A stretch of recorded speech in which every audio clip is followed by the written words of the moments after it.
مساء الخير ولا صباح الخير، على حسب ما تشوف الفيديوهات. اللي يكتر اعذاره في غيابه سيبه، اعرف انه ما يحبكش ولا انت من اهتماماته. ما تعاتبهوش لانك عاتبت مرة واتنين وكرر اعذاره وكتر غيابه، ملوش لازمة عاد.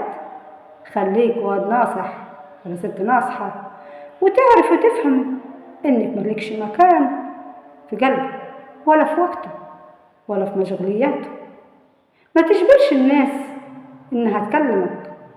طول ما سألت مرة واتنين خلاص طلعهم من حساباتك. ولما يرجع بعد غياب طويل يقول لك اصل وحشتني، اصل كان عندي وعندي وعندي.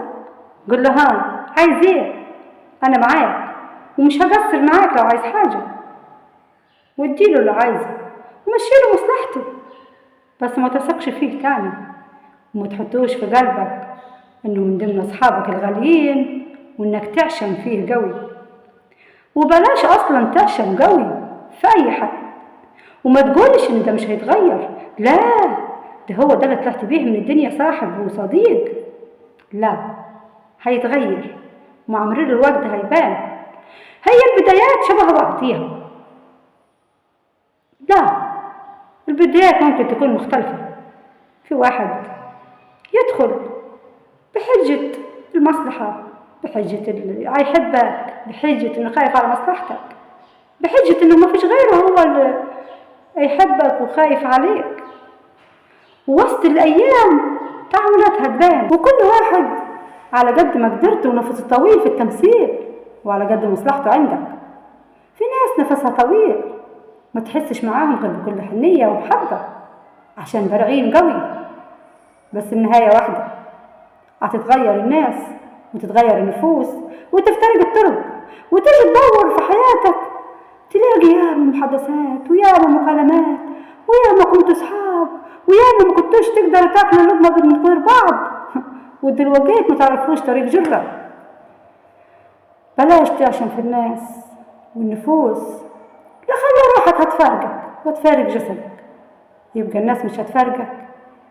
بلاش تدي الناس مكانة كبيرة قوي في حياتك، عشان على قد المكانة اللي هتديها لهم في حياتك على قد الوجع اللي هتشوفه. بلاش تصدق تمثيل الناس، ياما ناس بارعة في تمثيلهم. مثل انت انك مصدقهم واديهم المحبة من جواك، بس ما تديهمش ثقتك تاني. تبعني واسأل مجرب، ما تسألش طبيب. اللي يفارقك ويمشي ما تدورش عليه، واللي ما يتشرفش بيك صديق في حياته ويتكسف منك لأي سبب أو يقول لك أعذار كتير قوي لما تسأل عليه ويطنشك وما يسألش مرة واثنين وعشرة، ما تحفرش ورا. افتح له الباب وقول له مع السلامة، واكتب على بابك تصحبكم السلامة وممنوع الرجوع. اشتري دماغك وعيش لبيتك وحياتك، اجري ورا اهدافك واحلامك طول ما مش هتزعل حد.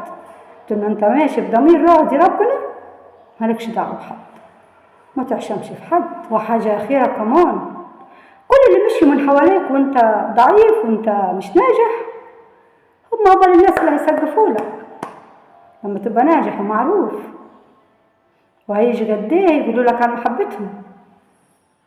افرز انت عاد واعرف مين كان جنبك في الشدة ومين لما احتاجته لقيته، ومين محبته صافية مش محبة المصالح.